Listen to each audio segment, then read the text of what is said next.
Drage moje gledateljice, današnju emisiju molim vas jako dobro slušajte, specijalno vi koji imate problema sa depresijom. Danas ću vam jako dobro objasniti kako se na potpuno prirodan i siguran način liječi i sprečava depresija koristeći najvažnije minerale. Govorit ćemo o 3 najvažnija minerala. Isto tako govorit ćemo što je depresija.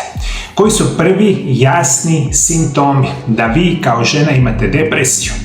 Koji su medicinske metode i kemijski sintetski lijekovi koji vas pod navodnicima liječe kontinuirano vaši doktori. Govorit ćemo o tim kemijskim lijekovima, što oni rade vašemu tijelu, koje su njihove nuspojave i naravno na kraju emisije ću vam povezati cijelu ovu emisiju s jednom biblijskom pričom koja će biti krasan dio obuhvaćanja i informacija o samoj depresiji. Naravno ovo je vezano za žene poslije 50 godina života, ali svi vi koji imate problema sa depresijom, ovo bi vam moglo biti od velike koristi.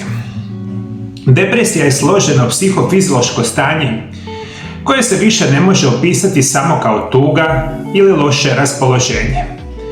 To je ozbiljan poremećaj ravnoteže između mozga, hormona, živčanog sustava i cjelokupnog metabolizma tijela. Kod žena starijih od 50 godina depresija postaje jedan od najčešćih zdravstvenih problema. Često prikriven iza fizičkih tegoba poput nesanice, umora, bolova u mišićima, zaboravljivosti ili promjene apetita. Ulaskom u razdoblje menopauze i postmenopauze, tijelo prolazi kroz velike hormonalne promjene i razina estrogena i progesterona naglo pada, a upravo ti hormoni igraju ključnu ulogu u regulaciji serotonina i dopamina, glavnih neurotransmitera koji upravljaju našim osjećajem sreće, zadovoljstva i emocionalne stabilnosti. Kada dođe do pada tih hormona, mozak postaje osjetljiviji na stres, a tijelo gubi prirodnu zaštitu od depresivnih stanja. I depresija u toj životnoj dobi nije znak slabosti, već signal da u organizmu nedostaju ključni minerali, ključni vitamini, ključna saznanja kako se putem zdravog načina života, zdravih životnih navika i prirodnog načina liječenja kontrolira depresija. Nažalost, veliki broj vas to nikada te informacije ni čuo, oslanjate se na kemijske sintetske lijekove i nikada se ne možete izliječiti od same depresije. Međutim, kada recimo žena dobiva nekakvu depresiju, koji su prvi jasni simptomi da žena ulazi u nekako depresivno stanje? Prvi znakovi depresije kod žena iznad 50 godina često su tihi i postupni. Mnoge žene ih pripisuju starenju, umoru ili hormonalnim promjenama. Međutim, upravo ti rani simptomi upozoravaju na dublju neravnotežu u organizmu. Poteškoće sa spavanjem ili ranije buđenje, osjećaj praznine, gubitak interesa za aktivnosti koje su prije bile ugodne. Žene često imaju smanjenu koncentraciju, brzo zaboravljaju, imaju gubitak energije, osjećaj težine u tijelu. Često imate povećanu tjeskobu i napetost bez vidljivoga razloga. Te ćete imati promjene apetita, često ćete se prejedati ili potpuno ćete izgubiti osjećaj za glad. Imat ćete smanjeni libido i povlačenje iz društvenih kontakata, često plakanje, osjećaj krivnje iz bezvrijednosti. I ti simptomi ne nastaju preko noći, oni se simptomi najčešće razvijaju dugog niza godina i to je u najvećem broju situacija veliki problem, jer mi danas ne shvaćamo da mi smo u depresiji i mi ove vrste simptoma možemo povezati sa mnogim drugim bolestima, a niko nam nikad nije rekao da je zapravo možda u pitanju depresija i kako na pravilan način situaciju naravno rješavati. Ovaj dio emisije ću vam posvetiti sa dubokim razmišljanjima koji su glavni razlozi da žene imaju depresiju, osim samih hormonalnih problema, ima puno toga od čega morate znati. Depresija u životnom razdoblju nakon 50. godine ne nastaje iz jednoga razloga. To je rezultat dugogodišnjeg djelovanja više čimbenika koji zajedno iscrpljuju živčani sustav, remete hormonalnu ravnotežu i mijenjaju biokemiju mozga. Kod žena ovaj proces ima svoje specifičnosti. Tijelo se mijenja, hormoni se smanjuju, metabolizam usporava, a emocionalna osjetljivost raste. Drugim riječima, depresija kod žena u toj dobi nije samo psihički problem, to je biokemijski i hormonalni poremećaj. povezan s načinom života, prehranom, stresom i društvenim promjenama koje dolaze sa samim gojem. Prije svega, i to sam malo prije napomenuo, jedan od glavnih razloga zašto žene poslije 50. godine ulaze u depresiju bit će rapidno smanjivanje estrogena i progesterona. Vi kada nemate ova dva hormona u tijelu i kada ih ne znate prirodno balansirati, oni vama specijalno djeluju na funkcioniranje hormona ugode. I vi kada estrogen i progesteron nemate, vama se ti hormoni koji vam izazivaju sreću, zadovoljstvo i ugodu rapidno smanjuju i to je ta delikatna ravnoteža između hormona u našem organizmu i naravno prvi razlog zašto ste u depresiji biti će neznanje ili pad estrogena i progesterona. Čak studije pokazuju da žene nakon menopauze izgube čak 95% estrogena i progesterona u tijelu, što je jako, jako bitno za reći. A druga jako bitna informacija će biti kroničan nedostatak bitnih minerala i vitamina. S godinama sposobnost probavnog sustava da apsorbira hranjive tvari znatno opada. I slabija funkcija crijeva i želuca znači manje apsorpcije bitnih minerala i bitnih vitamina koji su nužni za pravilno funkcioniranje živčanog sustava. Ajde, molim vas, ovo jednom shvatite zauvijek. Vi kada pređete 50. godinu života, evo ja sam uskoro za 1 godinu i pol dana 50 godina života, ako Bog da, mi ćemo razmišljati o tome da mi kada pređemo preko 50 godina života, naše tijelo nije u stanju iz hrane uzeti sve minerale, sve vitamine, čak kada zdravo jedemo. A uopće neću spominjati da 95% osoba ide katastrofalnu prerađenu hranu desetljećima i posljedica kroničnog nedostatka tih minerala i tih vitamina imate depresiju. Jeste me shvatili, moji dragi gledatelji? I ovo je specijalno bitno kad pređete preko 50 godina života da svakodnevno uz zdravu hranu morate uzimati visoko kvalitetne dodatke prehrani koji će vama svakodnevno dati bitne minerale i vitamine koje ću malo kasnije pričati, jer bez njih nema normalne funkcije mozga. Jeste me shvatili? Jer vama niko nikada u životu nije objasnio koliki je utjecaj minerala i vitamina na vaše zdravlje. To nitko zapravo ne zna. I mi to sve smatramo da su to priče za malu djecu i da mi zapravo sa normalnim ovim načinom života koji mi danas imamo, da depresija nije uopće uzrok o tome što mi jedemo, ali što nemamo minerala i vitamina. Pa za Boga miloga, zar vi ne znate da svi minerali i vitamini utječu na tisuće procesa u našem organizmu? I kada vam oni fale, a danas ćemo specijalno o određenim mineralima govoriti, vi ćete puno lakše ući u depresiju. Idemo dalje. Koji su uzroci depresije? Prije svega razmišljajte o stresu i kroničnom umoru. Oni rade iscrpljenost nadbubrežnih žlijezda. Dugogodišnja izloženost stresu jedno je od najčešćih pozadinskih stanja depresije kod žena. Nakon desetljeća rada, brige za djecu, roditelje, obitelji, posao, mnoge žene ulaze u razdoblje kada su njihove nadbubrežne žlijezde iscrpljene. Nadbubrežne žlijezde proizvode kortizol, hormon koji pomaže tijelu da se nosi sa stresom. Kada su preopterećeni, kortizol može biti stalno povišen, što remeti rad štitnjače, smanjuje osjetljivost na inzulin i blokira sintezu serotonina. I nakon nekog vremena žlijezde jednostavno pregore. Dolazi do pada energije, nesanice, gubitka volje i dubokog emocionalnog iscrpljenja. To stanje je poznato kao adrenalni umor i često se krije iza dijagnoze depresije. Ako žena koji cijeli život nose sve na svojim leđima, i ja mislim da se to veliki broj vas žena može poistovjetiti. Ono što ne znate, desetljeća ili dugog niza godina kontinuiranog iscrpljivanja sa stresom, vama jednostavno taj hormoni stresa vam počnu divljati u organizmu, jer vama nadbubrežne žlijezde koje kontroliraju razinu hormona stresa više ne rade. Oni to ne dođe nakon godine dana, ali nakon 10, 15, 20 godina kontinuiranog iscrpljivanja sebe i psihički i fizički, one vam pregore i zato dobivate depresiju. Ali ima jedna dobra vijest, svi vi koji imate depresiju i bilo koju drugu kroničnu bolest i vi, moji dragi gledatelji iz cijeloga svijeta, od nedavno u mojoj ordinaciji imamo mogućnosti prevesti bilo koju medicinsku dokumentaciju sa bilo kojeg jezika svijeta. Zato kontaktirajte moju ordinaciju Mario Lab Centar iz Zagreba u Hrvatskoj na brojeve telefona +385 98 91 79200. Kontaktirajte nas putem Vibera, Whatsappa ili e-maila.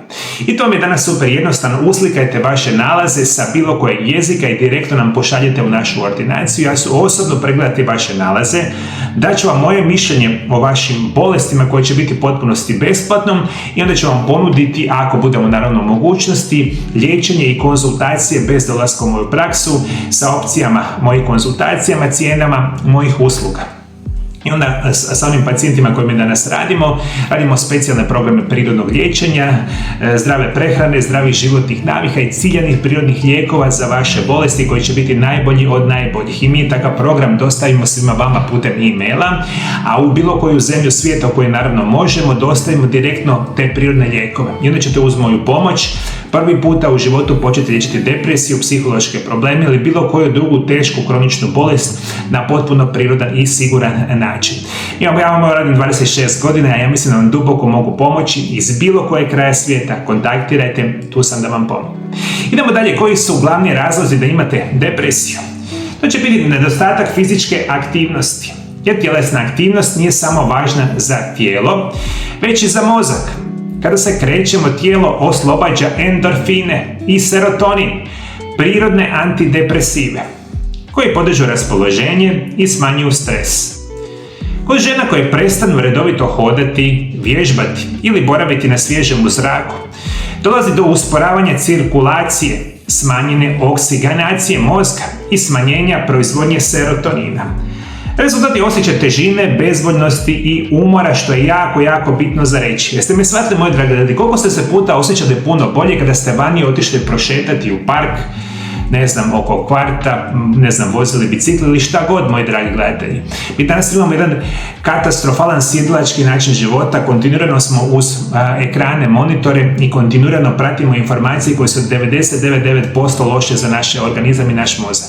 Ali mi ćemo i dalje gledati sve te silne teške vijesti, sve te silne depresije, sve te silne stresove i mi svaki dan kao ovisnici o lošim vijestima, lošim ponašanju i onda na to dodavamo sjedilački način života. Koliko mi, moji dragi gledatelji, tijekom jednog dana provedemo sjedeći ili ležeći? Ajde pokušajte izračunati u 24 sata koliko ste vi uistinu vježbali, šetali ili bili na otvorenom zraku. I onda mi se uopće ne moramo čuditi zašto mi imamo samo depresiju. Slušajte me, sjedilački način života, onda vam uvijek ide sa lošom prehranom. To je ono kada navečer dođete doma, pa gledate vijesti, televiziju ili nekakvu seriju ili film i počnete grickati one otrove što vam nude iz dućana. Kekse, čipse, grickalice ili kako god još zalijate sa sokovima i sličnima. I mi kada to radimo dugog niza godina, onda nemojte misliti da vaš mozak radi normalno. Normalno da neće. I onda kad nas sve to se nadoveže, moji dragi gledatelji, uzimanje kemijskih sintetskih lijekova dugog niza godina, danas ćemo govoriti o lijekovima za depresiju, ali često vi uz kemijske lijekove za depresiju uzimate lijekove za visoki krvni tlak, za dijabetes, za probleme sa želucom, za 300 drugih problema. I to uzimamo godinama misleći, jer su nama rekli, mi smo zdravi ako mi svaki dan pijemo dok smo živi kemijske lijekove. I niko nije zdrav i vi ste sve gore i gore i onda imamo sjedilački način života, imamo lošu prehranu, imamo kemijske lijekove i onda na sve ćemo to, moji dragi gledatelji, dodati prekomjernu tjelesnu težinu. Što danas preko 60-70% žena preko 50. godine ima. Sve to uzrokuje depresiju. Zato depresija nije jednostavna kao nije bilo koja druga bolest kroničnog tipa za liječenje. Ali mi ćemo govoriti što nama medicina danas nudi u smislu liječenja same depresije. Ono što možemo reći, u suvremenoj medicini depresija se najčešće tretira kombinacijom farmakoterapije i psihoterapije. Standardni pristupi temelje se na pretpostavci da depresija proizilazi iz poremećaja kemijske ravnoteže u mozgu. Osobito u razini neurotransmitera poput serotonina, dopamina i noradrenalina. Zbog toga liječnici najčešće propisuju lijekove koji pokušavaju uravnotežiti te moždane kemikalije sa ciljem ublažavanja simptoma poput tuge, nesanice, tjezgobe i nedostatka energije. I najčešće propisivana skupina lijekova su SSRI, antidepresivi. To su selektivni inhibitori ponovne pohrane serotonina. U tu skupinu spadaju poznati lijekovi poput fluoksetina ili Prozaca, Zolofta, Cipralexa ili Cipramila. Njihov mehanizam djelovanja temelji se na zadržavanju velike količine serotonina u sinaptičkom prostoru između neurona, čime se umjetno produljuje osjećaj zadovoljstva i emocionalne stabilnosti. Dakle, ovi SSRI su jedni od najčešćih prepisovanih antidepresiva koji se vama prepisuju radi depresije. Kvaka je u svemu tome, moji dragi gledatelji, kao i uvijek, nama se nudi brza i jednostavna rješenja za ovakve teške bolesti. I šta se događa vi kada uzimate antidepresive?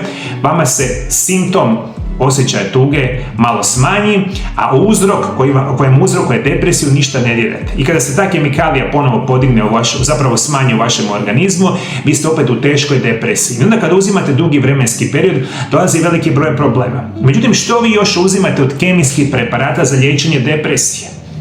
Prije svega ćete često kod težih oblika depresije dobiti lijekove SNRI antidepresive, koji djeluju ne samo na serotonin, nego i na noradrenalin, važan za energiju, motivaciju i koncentraciju. Najpoznatiji među njima su Eflexor i Cymbalta. Ovi lijekovi mogu pomoći u trenucima kada je osoba potpuno iscrpljena bez volje za svakodnevne aktivnosti, ali učinak često traje samo dok lijek se uzima redovito. Postoje i 3 ciklički antidepresivi te MAO inhibitori, ali se danas rjeđe koriste zbog brojnih nuspojava i interakcija sa hranom i drugim lijekovima. Uz antidepresive psihijatri nerijetko uvode anksiolitike za smirenje, kao što su diazepam i alprazolam, te hipnotike za spavanje. Takva kombinacija može donijeti kratkoročno olakšanje, ali što mislite, moji dragi gledatelji, što se događa u vašem tijelu kada vi ovakve lijekove pijete mjesecima i godinama?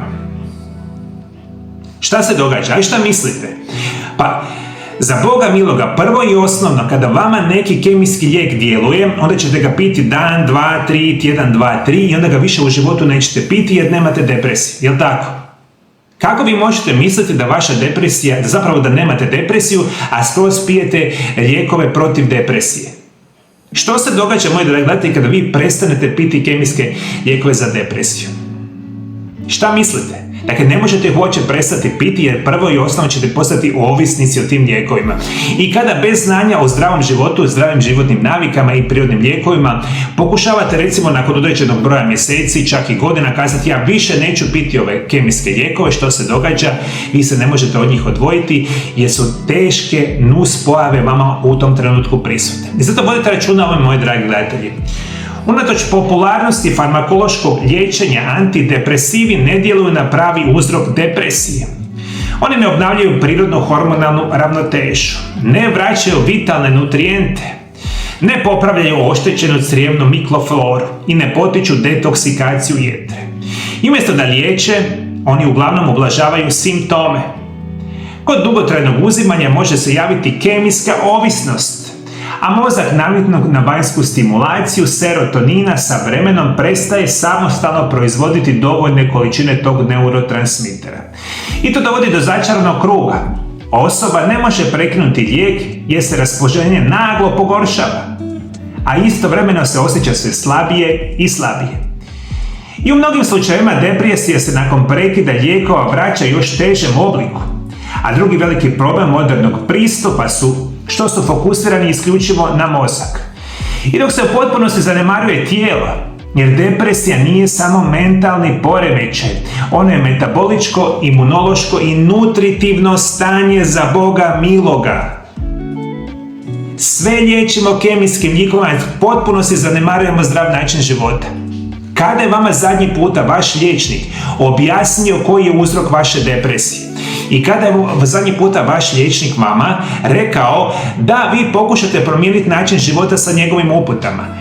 Što je pravilna prehrana, što su zdrave životne navike i da li postoje prirodni lijekovi? Koliko ste puta to čuli kod vašeg liječnika? 0 puta. A što mislite zašto je to tako, dragi moji gledatelji? Ajde, ovo je pitanje današnje emisije. Zašto mi danas kao nikada u povijesti imamo osoba sa teškim psihološkim poremećajima i svake godine ih je abnormalno sve više i više, a sve samo liječimo kemijskim sintetskim lijekovima? Tko zna odgovor na ovo pitanje? Molim vas, komentirajte dolje ispod video zapisa. Isto tako, tijelo žene nakon 50. godine prolazi kroz brojne promjene. Usporava se rad štitnjače, jetra sporije razgrađuje toksine, a razina estrogena i progesterona opada.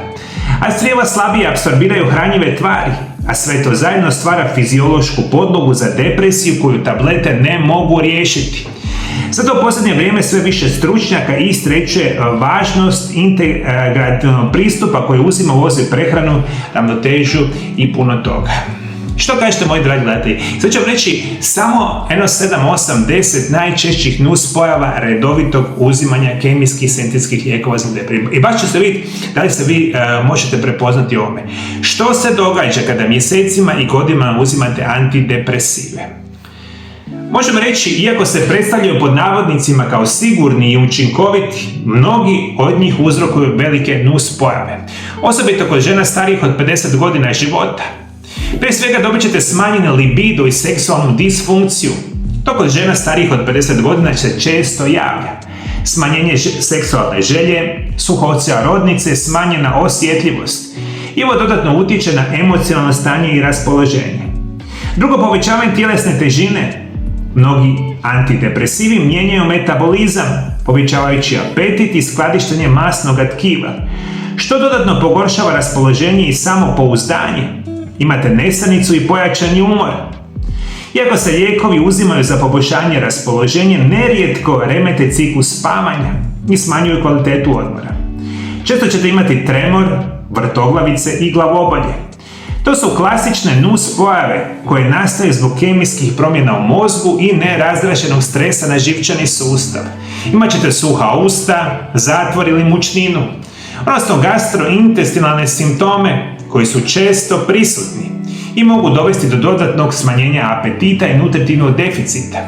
I neki lijekovi dovode do smanjene emocionalne osjetljivosti, gubitka empatije i smanjenog zadovoljstva sa životom, te povećan rizik od osteoporoze kod dugotrajne upotrebe lijekova. Isto tako možete imati veliki problema sa samom osteoporozom koja je ključno bitno za reći. Tih nuspojava je puno više nego što sam ovdje nabrojao. Ukoliko ne vjerujete da kemijski lijekovi imaju nuspojave, molim vas pokušajte pročitati nuspojave u onim papirima od 1-2 metra koje dobijete kad pijete kemijske sintetske lijekove. I svi vi od nas mislite da oni nemaju nuspojava i onda smo tu gdje jesmo. Ajmo govoriti o daleko najvažnijim mineralima za sprečavanje depresije. Govorit ćemo o 3 ključne. Prije svega ćemo govoriti o cinku, koji je možda najpodcijenjeniji mineral kada je riječ o mentalnom zdravlju. On sudjeluje u više od 300 enzimskih reakcija, uključuje one koje proizvode serotonin i dopamin, i ključne neurotransmitere za osjećaj zadovoljstva i energije. I kod žena iznad 50. godine života razina cinka često pada zbog hormonalnih promjena i slabije apsorpcije u crijevima. Preporučena dnevna doza će biti u 35 do 50 mg dnevno i najbolje ga je uzimati u obliku cink pikolinata ili cink citrata, jer se lako apsorbiraju i ne izazivaju želučane smetnje. Jeste me shvatili, moji dragi gledatelji? Jedan od ključnih minerala za funkcioniranje vašeg mozga će biti cink. Čudnog li čuda? I veliki broj žena danas ima kroničan nedostatak cinka, a ima isto tako depresiju. I to će vam pomoći. I druga dva koji su izvanredno ključan zajedno sa cinkom, to će biti magnezij i kalcij. Kalcij se obično povezuje sa kostima, ali njegova uloga u radu živčanog sustava je jednako važna. On sudjeluje u prenosu živčanih impulsa i regulira kontrakcije mišića. I kada u tijelu nema dovoljno kalcija, dolazi do povećavanja razdražljivosti živčanog sustava, što izaziva tjeskobu, nervozu i nesanicu. I kod žena nakon menopauze razina kalcija prirodno pada, jer smanjenje estrogena ubrzava njegovo izlučivanje iz tijela. Preporučena dnevna doza za osobe od 50 godina iznosi 1500 mg dnevno. Kalcij smiruje živčani sustav, dok magnezij je ključan za opuštanje mišića i uma. Jer magnezij se često naziva prirodnim sedativom i on je ključan za više od 300 biokemijskih procesa, uključujući sintezu serotonina i kontrolu kortizola, hormona stresa. Bez dovoljno magnezija mozak ne može ispravno reagirati na stresne podražaje, što dovodi kroničnu napetost, anksioznost i depresiju, moji dragi gledatelji. Cink, magnezij, kalcij. Svi vi koji imate preko 50 godina života, imate depresiju ili sumnjate da imate depresiju, ove minerale u optimalnim dnevnim dozama morate vas svaki dan cijele godine. I što nam možemo tu, moji dragi gledatelji, napraviti? Reći ću vam, rekao sam vam zapravo i malo prije, vi kada uzimate visoko kvalitetnu hranu, vi nakon 50. godine života, vama fali sigurno 50% i magnezija, kalcija i cinka kad jedete zdravu hranu. A što da kažem, moji dragi gledatelji, da vas 90-95% uopće ne jede zdravu hranu. Druga opcija da ovu situaciju popravite biti će redovito uzimanje visoko kvalitetnih dodataka prehrani koje u sebi imaju cink, magnezij i kalcij. Osobno ću vam preporučiti, ukoliko znate bilo kojeg proizvođača prehrane na svijetu koji proizvode visoko kvalitetne dodatke prehrani, specijalno multivitamine sa čistim organskim prirodnim sastojcima, kupite ga i uzimajte ga redovito. I onda će se vaša situacija sa depresijom početi sa vremenom smanjivati. A svi vi koji ne znate koji su to visoko kvalitetni dodaci prehrane, ja ću vam toplo preporučiti jedan od najboljih na svijetu što postoji, imate ga na mom dućanu zdrave hrane. I ovo se naziva Optimalni set. Optimalni set dobijete ovako u jednoj kutiji i to je specijalni dodatak prehrani koji u sebi ima sve minerale, sve vitamine u čistim prirodnim organskim formama i njih uzimate u preporučenim dnevnim dozama, najčešće u 2 napitka, jedan pijete ujutro, jedan pijete navečer. Ja ovaj dodatak prehrani pijem svaki dan, piju ga moji pacijenti, moja ga obitelj pije i prije ga preko 100.000 osoba diljem svijeta. Ovaj dodatak prehrani možete odmah kupiti dolje ispod video zapisa, šalje se u cijeli svijet i šta ću vam preporučiti? Ovaj optimalni set, ukoliko imate depresiju, uzmite ga i pijte ga 3 mjeseca zaredom. Generalno, kada uzmete ga nekoliko mjeseci zaredom, vjerojatno ćete u tom vremenskom periodu uspjeti uz ovako visoko kvalitetne dodatke prehrani napuniti cinka, magnezije i kalcija optimalno koliko vam treba. I onda ćete vi tijekom jedne godine uzimati po potrebi, ali za početak uzmite ga 3 mjeseca zaredom i vaše zdravlje će se poboljšati. Ključ je da shvatite, moji dragi gledatelji, svi vam prodaju priču da se sve brzo, jednostavno i jeftino rješava. Dakle, to ne postoji. Dakle, ne postoji. Ako vi uistinu mislite da se vaše teške kronične bolesti rješavaju brzo, jednostavno i što veliki broj vas želi jako, jako jeftino, vi ne možete biti dalje od istine. I još jedna bitna stvar, ako uzimate loše dodatke prehrani dugi vremenski period, oni vama rapidno mogu pogoršati zdravlje. Zato vodite računa, uzimajte visoko kvalitetne dodatke prehrani u preporučenim dnevnim dozama. Jeste mi shvatili, moji dragi gledatelji? To su moje bitne informacije za sve vas. I što sam htio reći? Dakle, htio sam reći da oni vam nude uvijek brzo, jednostavno i jeftino. Na 50% popusta, na 30% popusta, na 100% popusta. Uzmemo i pijemo i onda smo super zdravi, jel tako, moji dragi gledatelji? Problem je što na vama zarađuju abnormalne količine novaca na vašemu neznanju. Svi minerali i vitamini, oni pomalo poboljšavaju vaše zdravlje. Nema brzog popravka. Da postoji jedna tableta ili 7 tableta koji će vama riješiti depresiju, onda bi to svatko uzimao, nikada ne bi imao depresiju. Shvaćate? Ali vi kada jednog dana shvatite da u zdrav život, zdrave životne navike, uzimate i ciljene vrhunske dodatke prehrani, sa vremenom situacija će se sigurno poboljšati. Eto, to su moje informacije za danas, moji dragi gledatelji. Za kraj emisije želim vam čitati jedan dio iz Biblije koji je jako, jako divan i povezat ćemo ga sa ovom današnjom emisijom. I danas ćemo čitati Evanđelje po Marku 6:34. Isus čudesno nahrani 5.000 ljudi. Kad izađe iz lađice vide silan narod i sažale se nad njima, jer su bili kao ovce bez pastira, te ih počne učiti dugo. Kad je već bilo kasno, pristupiše mu njegovi učenici, te mu rekoše: mjesto je pusto, a vrijeme je poodmaklo. Otpusti ih, neka idu u okolne zaseoke i sela da kupe sebi što za jelo. Podajte im vi jesti, odgovori im Isus. Da idemo, reknu mu, da kupimo kruha za 200 denara i da im damo jesti. Idite i vidite koliko kruhova imate, rekne im. On im razvide i odgovori: 5 kruha i 2 ribe. Tada im zapovjedi da ih sve posjedaju u skupine po zelenoj travi. I posjedoše u skupinama po 100 i po 50. On uze 5 kruhova i 2 ribe, pogleda u nebo te blagoslovi i razlomi kruhove.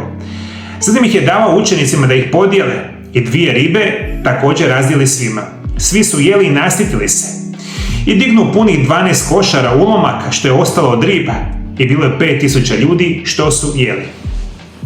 Ovaj odlomak nas podsjeća Dato kao što se Isus sažalio nad mnoštvom koje je bilo gladno, tako se i mi trebamo brinuti za vlastitu duhovnu i tjelesnu glad. Tijelo i duša traže hranjive tvari, i fizičke i duhovne. I kada njegujemo oboje, dolazi mir i ravnoteža u svjetlu i umu. Jedan od onih bitnih razloga, osim zdravog načina života, zdrave prehrane, prirodnih lijekova, biti će duboka vjera ukorijenjeno u nešto što vam dubinski može pomoći. Meni pomaže naravno vjera u Boga, vjera u Isusa, ali možda vama pomaže netko druga ili možda nekakva druga vjera. Dakle, ukorijenjeno ima nešto što će vam pomoći da dubinski ozdravimo iznutra. I to je jako bitan aspekt, specijalno kod osoba koji imaju samu depresiju. Možemo reći, u ovom odlomku iz Evanđelja po Marku Isus donosi duboku poruku o brizi za tijelo i dušu, i koju možemo izravno povezati sa temom depresije kod žena nakon 50. godine života. Isus u ovom prizoru vidi narod koji je gladan, ne samo fizički nego i duhovno. I oni su kao ovce bez pastira, izgubljeni, umorni, zbunjeni, neodržavani. A njegova reakcija je sažaljenje, ali i akcija. On ih poučava i hrani, ispunjava njihove stvarne potrebe. Za suvremenu ženu koja se suočava sa depresijom, ova priča nosi jasnu poruku. Nema trajnog zdravlja i ravnoteže ako zanemarimo vlastite potrebe. I depresija nije samo stanje uma, ona je često rezultat dugotrajnog umora, nedostatka pažnje prema sebi i zanemarivanje osnovnih životnih potreba, hrane, sna, kretanja, emocionalne podrške i duhovne bliskosti.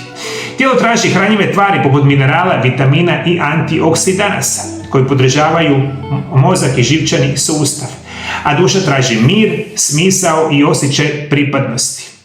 I nedostatak emocionalne i duhovne podrške povećava osjećaj izolacije, tjeskobe i praznine.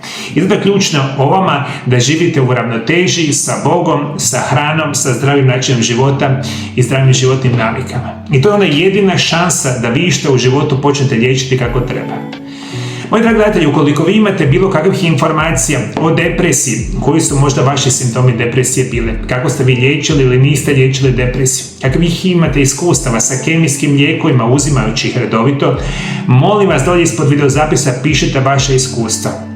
Ovo je jako bitno jer veliki broj vas nikada ništa ne komentira na mome kanalu, niti se pretplatite na moj kanal, niti išta komentirate, a to je velika šteta jer ovakve vrste informacije nigdje, nikada nećete pronaći na internetu. Nigdje. Osim mene, ja vam radim s pacijentima 26 godina, ovo radim dugog niza godina edukaciju putem interneta i vi, zato vam kažem, pišite dolje ispod videozapisa vaše informacije, pomoćete drugim osobama jer čitaju vaše komentare. I ako hoćete, možete se pretplatiti na kanal, pa ću vas svakodnevno obavještavati o ovakvim temama. Možete podijeliti ovaj video zapis ako da želite pomoći drugim osobama. Moji dragi gledatelji, Bog vas blagoslovio. Bog blagoslovio vaše obitelji, vidimo se drugi puta. Lijepi pozdrav.